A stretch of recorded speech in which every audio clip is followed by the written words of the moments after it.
Wife files for divorce, husband takes separation of property too far. Sometimes, women find it attractive when men are slaves to their impulses, especially at the start of a new relationship. That is if it doesn't get too out of hand. These men can be a lot of fun if they deploy these qualities in the right setting. But sometimes, these things can be taken too far and the consequences can be horrid. We may never know for certain what it was that Kathryn saw in her fiancé, Chris. What's sure is that he was a joker. He enjoyed making people laugh, and one thing that he liked even more was making himself laugh. He enjoyed pulling pranks on his friends, his family, and even his coworkers. Some people wondered if he would ever run into someone who didn't find his jokes all that funny. Some even hoped for it. But Chris always got away with everything. Perhaps it was the fact that everyone found him funny, despite his jokes being nasty, even cruel sometimes. Perhaps it was because he was so unapologetic about his humor that people didn't even dare question the taste of his jokes. But it would soon come one day when Chris' jokes would definitely go too far. And he would pay dearly for it. But Marilyn Monroe used to say that if you can make a woman laugh, you can make her do anything. And anything might, in some cases, include marriage. So it's not unreasonable to suppose it was his humor what attracted Kathryn to Chris. Well, we know that it wasn't for his money. It's known that they both got engaged and then married in a regime of separation of property. Considering how immediate their divorce came after the wedding, as well as its circumstances, maybe she regretted that later on, had things been different, at least she would have gotten something out of an outright unpleasant experience. But up until their wedding, Chris and Kathryn's romance was probably full of laughter and good times. Still, something must have been at the back of her mind in the meanwhile, otherwise, there's no way to explain how she came so quickly to the decision to divorce her man right after the wedding. And deep inside, Kathryn was a very insecure person. Perhaps that's why she got attracted to Chris, his confidence, his unapologetic humor, even his lack of care about whether others found his jokes funny or not. Used to always doubting and second-guessing herself, Kathryn felt comfortable with a man who seemed like he never did that at all. Maybe that insecurity made her put up with a lot of things, that is, until the day of the wedding, when she said enough is enough. However, no one would dare to say anything could go badly on the day of the wedding. Everyone seemed to be enjoying themselves. Chris for sure was. He felt right in his element. Kathryn felt comfortable too. Everyone was being sweet to her, and she hoped, maybe even believed, that she had just taken the best decision of her life in marrying Chris. But she was in for a surprise. Chris had planned a little prank to spice up the wedding. You're probably familiar with the common trope of the groom smashing some of the cake into the wife's face, or painting a bit of her cheeks or nose with a smidge of it. Chris decided to take this common trope one step further. He pushed his wife's whole face into the cake, making a mess of her dress, hair, and makeup. Chris was laughing, but nobody else was. And when everyone saw Kathryn crying under a thick layer of cake, they knew that this time Chris had gone too far. Kathryn just left while her family and friends followed after her. The next morning, she filed for divorce. She couldn't keep putting up with that man any longer, and for sure she couldn't marry him. But her nightmare with Chris didn't end there. As we said before, Chris and Kathryn married in a regime of separation of property. What that means is that in the event of divorce, both wife and husband retain possession over each of their assets. There was only one major asset that was shared by the two of them, the house. And Chris decided to take separation of property his own way in order to pull his last big prank, the greatest of all his life. While Kathryn was staying at her parents' place, grieving on all the years she had been wasting with a man that was incapable of taking anything seriously, Chris split their house in half.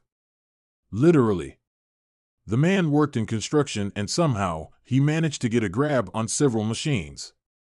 He spent the whole night working on a renovation for their home. By the time the sun rised, the house was sawed in two halves. He didn't stop there. He took one half of the house, supposedly the one he single-handedly considered his own, took it with him and dropped it at his parents' garden. We don't have any information about how they took that move from their son, but it isn't unreasonable to assume that, as much as they already knew about his humor and his character, even they were surprised by it. We don't know either about what Kathryn did with her half of the house, or about whether she found someone else after this event. But one thing is for certain, even if she regretted all the years she had wasted with a man like Chris, she could be glad that she had the sense to end it in time. Things could have gotten really ugly if they had decided to have kids. What is known about Chris is that his reputation definitely took a damage from that incident. Some of his friends finally came to terms with the fact that his jokes not only were not funny at times, but also cruel. And a lot of people, even some of his closest ones, lost all respect for Chris. But we don't really know if Chris learned something from that experience. He might still be out there, gesturing around and not caring whether other people find his jokes funny or not. Unfortunately, this type of situations are not as unusual as one might think. Staying in a relationship with someone that, deep in your gut, you know is not the right person is something that happens all the time to many people. Inner insecurities, fear of the unknown, or just plain infatuation can make you overlook blatant red flags and go all the way to the altar with the wrong person. This is what happened recently to Emma and Dennis Mickelson from Delaware, Ohio. As happened with Chris and Kathryn, there were some warning signs along the way in Emma and Dennis' relationship. But unfortunately, they were ignored until the wedding day, when all hell broke loose. It was right then that it became clear that they weren't a good fit. So much so that they divorced the day after the ceremony. This is how it happened. When Dennis first met Emma in person, he was pleasantly surprised. After matching on a dating app and a few days of conversation over text, as he was on his way to their first day, he didn't expect much to come out of it.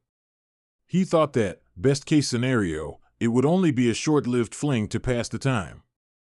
But he was wrong.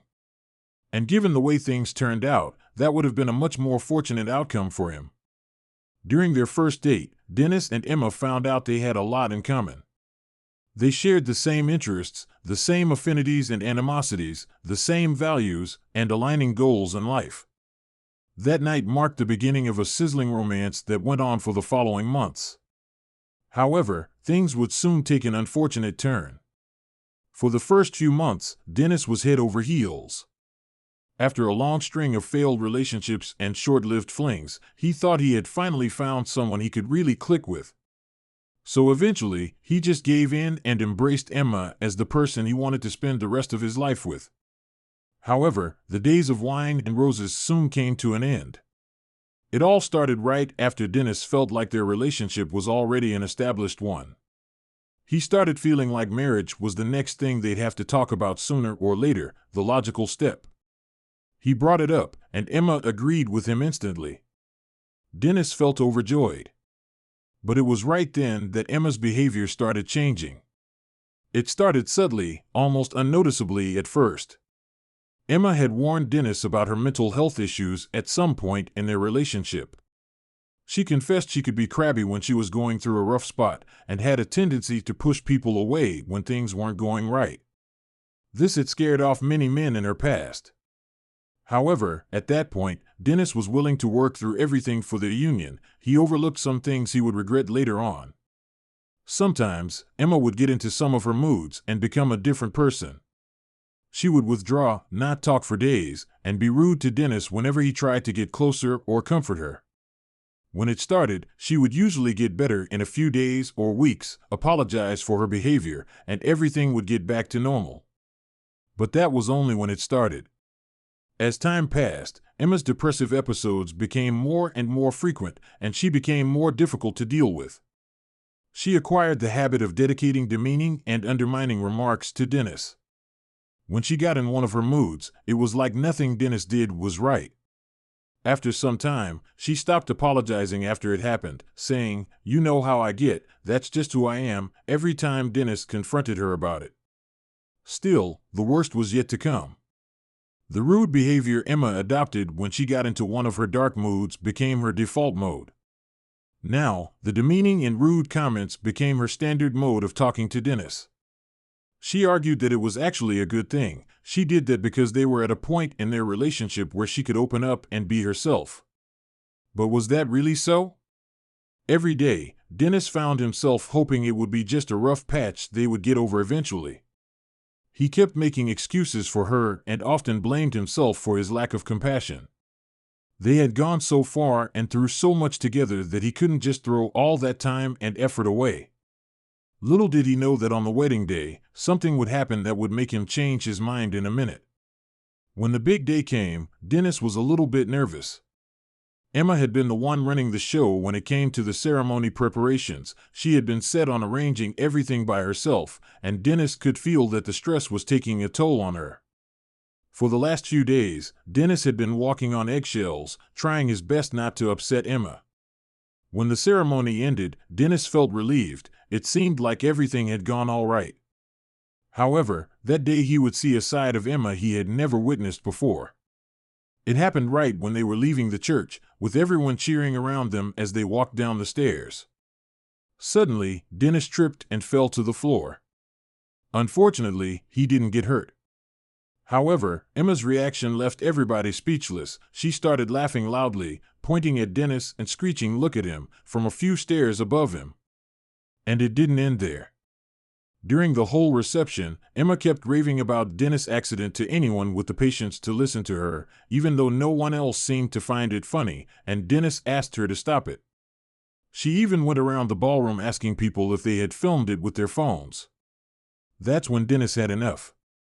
He excused himself, stormed out of the ballroom, got in the car, and drove away as everyone chased after him, bewildered. He filed for divorce the following morning. His reaction might have seemed petty to some people who didn't know about the whole story. Still, others will understand why that was the stroke that broke the camel's back and made him realize that he and Emma weren't right for each other. What are your thoughts? In order to protect the privacy of those depicted, some names, locations, and identifying characteristics have been changed and are products of the author's imagination. Any resemblances to actual events, places, or persons, living or dead, are entirely coincidental.